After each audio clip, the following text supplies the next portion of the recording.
Hi guys, welcome back to Too Cool for Middle School.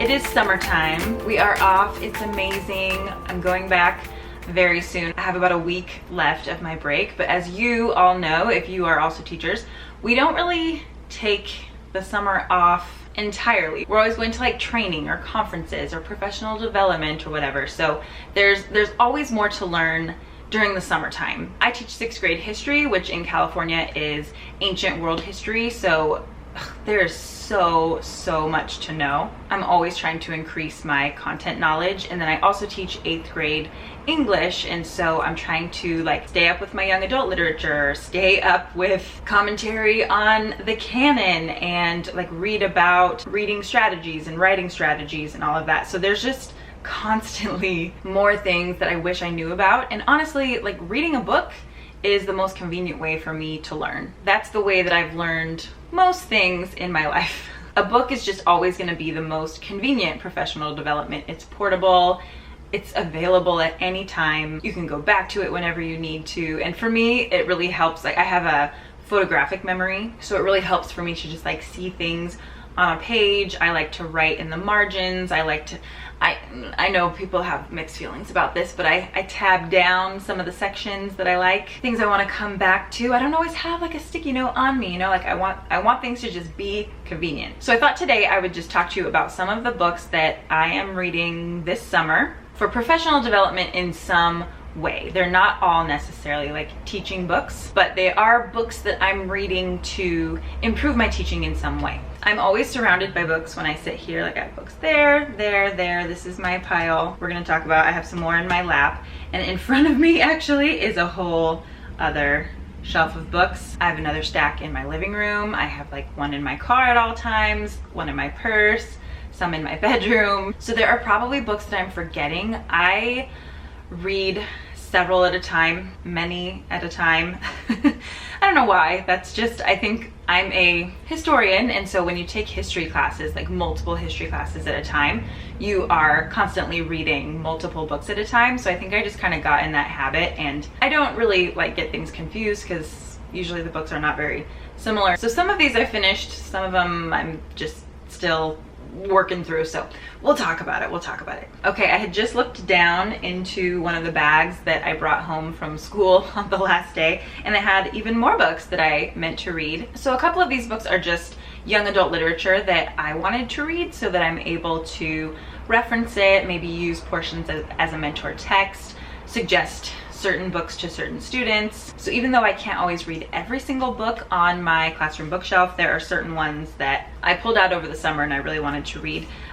This one is one of them. It's called A Place to Belong by Cynthia Kohada. So one of my favorite books to teach when I taught 6th grade English was Farewell to Manzanar, and this one is similar. So this is about a girl who is Japanese in America, an American citizen, I believe, and she has to move back to Japan after World War II. So this is kind of the like what if Jean's family from Farewell to Manzanar had to move back to Japan. So I like to have like several books about the same topic so that I could put together like literature circles in the future if I ever need to. So this is one that I haven't even started, but I want to read it. This is another one that I just grabbed from my bookshelf. It's called Full Cicada Moon by Marilyn Hilton, and this girl is half Japanese and half black in 1969 Vermont. I believe that, yeah, this one is written in verse, and she wants to study science, but she's kind of like put in a box because of her race, which it seems like people are also confused by because she's black but she's Asian, and because she's female. So this just seemed like a really interesting book to read, to tie into our identity unit possibly that I do with my 8th grade English students. This is another one that I'm glad I found. I'm glad I reached down into this bag because I've been meaning to read this book forever and ever. I got it a long time ago. I'm sure a lot of you have read it. It's The Book Whisperer by Donna Lynn Miller. It's all about teaching kids to love reading and strategies, I believe, for helping them read a lot in a single year. And she does it without like book reports and comprehension worksheets and stuff. So this might jump to the top of the stack because I need this information like very soon, like in the next week. I need to get this in me, so I'll be reading that. Okay, a few that I have already read over the summer. I read this one called Molokai by Rennert. This is one of my favorite historical fiction novels that I've read in a long time. This covers the time period that I studied in my master's degree, so like US imperialism and taking over these islands and what that meant for the people there. This book is really difficult to get into because right at the beginning, there's this little Hawaiian girl who you fall in love with immediately, and she gets leprosy and is banished to this island, and that's like, you know, this far in. And I was just like, what am I reading the rest of this book for? I'm already so depressed. But it's really, really amazing. I learned so much about Hawaii and so much about like this history of leprosy there that I knew nothing about. And this is definitely one that I want to make available to my 8th graders. So I'm glad that I've read it so I can discuss it with anybody else who's reading it. So I'll add this to my bookshelf. I got that one at Powell's when I was in Portland. This one I finished in less than 24 hours. This is excellent. This is a new release from Elizabeth Acevedo called With the Fire on High. Imani is the main character in this book. She's Puerto Rican, she's black, she kind of speaks Spanish, she's raised by her grandmother, sort of has a relationship with her father. Her mother died in childbirth. She also had a daughter in high school, and this book takes place like during her senior year of high school. And it's just a very graceful look at what it's like to be a teen mom and continue to go to school and continue to have dreams and continue to build family. And what does family even mean? What does responsibility even mean? And I found myself thinking back to my high school experience, and quite a few girls at my high school had babies when we were teenagers, and I feel like everybody just wrote them off and we never heard from them again. They went to like a different school. I don't think I ever even thought about who the fathers were. Their lives seemed unchanged. They weren't shunned, and you know, who knows if we felt like their dreams should be placed on hold now. So this isn't really a cautionary tale. It's not like villainizing somebody that gets pregnant, but it's also not like glorifying that in any way either. I just think it's a really important book and a really important character to place as a protagonist. And she also loves to cook and she wants to be a chef, and I just think that is kind of a unique aspiration for a protagonist in a young adult book. So I love this one. It's going on my shelf right away. I'm gonna promote it, and I'm sure kids will want to read it. And I mean, just what a beautiful cover. It's definitely one of those that you would pick up just by the cover alone. So I'm trying to stay up on my young adult literature a little bit, and then this was one that was suggested to me quite a while ago. It's called Homegoing, and I don't know if I am pronouncing her name right, but Gyasi. This is kind of in the realm of historical fiction.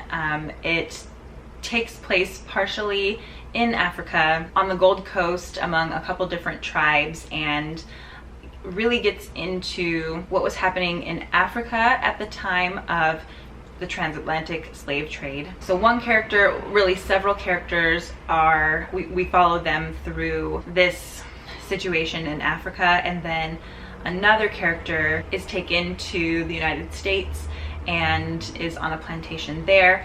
I'm about halfway through, maybe less than halfway. I'm on page 89, and it's really interesting. It's really gut-wrenching. I was reading it, and like Jensen climbed up in my lap, and you know, some of the characters like have their children taken from them, and I just like hugged him. And it's about motherhood, and it's about alliances, and it's about economics, and it's about what people do to keep their communities alive. And it just includes a lot of really important background information about slavery that we tend to not include when we teach about American slavery. So this is written in like a novel format, so it's a little bit easier just, you know, to get through and connect to the characters and stuff. But if you are a history teacher and you teach US history, I would definitely suggest reading this for like broader context, and you'll also love it for the story as well. Okay, this is one I have been reading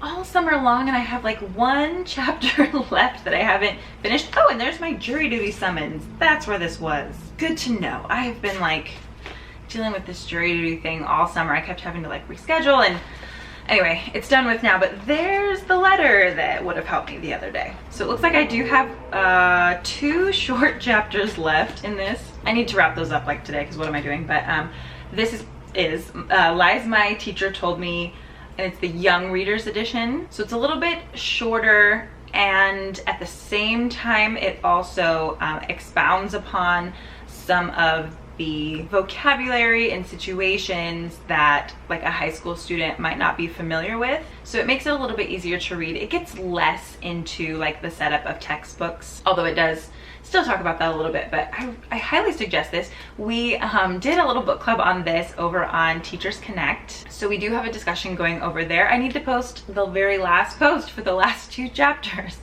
This summer has just been wild, but I highly, highly recommend this.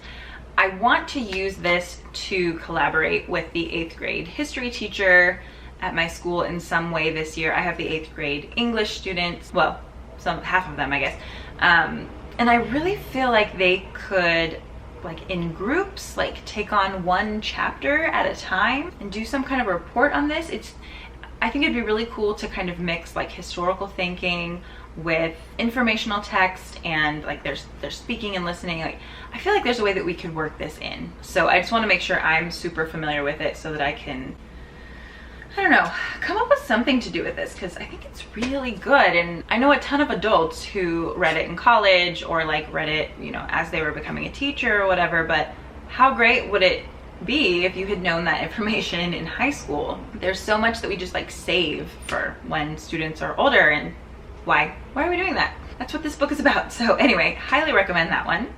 This one, oh my gosh, this is so heavy. Am I more than halfway through? No, I'm right about halfway through this one. At the beginning of the summer, I was doing so well. I have a bunch of notes written in here because I'm trying to turn this information into a lesson about the female pharaohs in Egypt. This is called When Women Ruled the World, 6 Queens of Egypt by Kara Cooney, and she's a professor at UCLA, like a professor of Egyptology. And so in 6th grade history, we do, you know, a pretty major unit on ancient Egypt, and I've learned so much like context really just from reading about these female pharaohs and just like the structure of their society and the structure of their ruling class, and it's just like increased my background knowledge quite a bit. So I think it's going to make it easier for me to teach ancient history for one thing, and then I also just want to bring this element in some way this year and talk about those 6 queens. So I definitely recommend this one. For some reason it is just like very, very heavy. I got it at the UCLA bookstore when I went there for a training, so that one's really, really good and very like readable. Okay, oh gosh, another very heavy one. I think I might have gotten this one at the same time. This is Sapiens, A Brief History of Humankind. This is another one that I'm reading intentionally to increase my background knowledge about our first chapter, basically, that we get into in 6th grade ancient world history, and that is the early humans. And since I am a historian, I really did not learn much about like early humans, because that's really more the realm of like archaeology, paleontology, anthropology. Like historians we read what humans left behind, and we're not great with the scientific side and the artifacts and all of that. So I just started this one last night, but it's surprisingly readable. It has like glossy pages because they do include color images every so often. Like here's like those caves in Argentina. So this is something that I could use in my classroom. I mean, the very first page is a timeline. Where did it go? Here we go. Timeline of history that was really helpful to me. Like I have trouble wrapping my mind around things that are like millions of years old, hundreds of thousands of years old. Like that stuff is not my forte. So already this has been useful to me. I've just heard really good things about this, and I think it will be very useful for me at the beginning of the year. But then that means like I need to read this one quickly. I gotta hurry. It's like 400 pages long.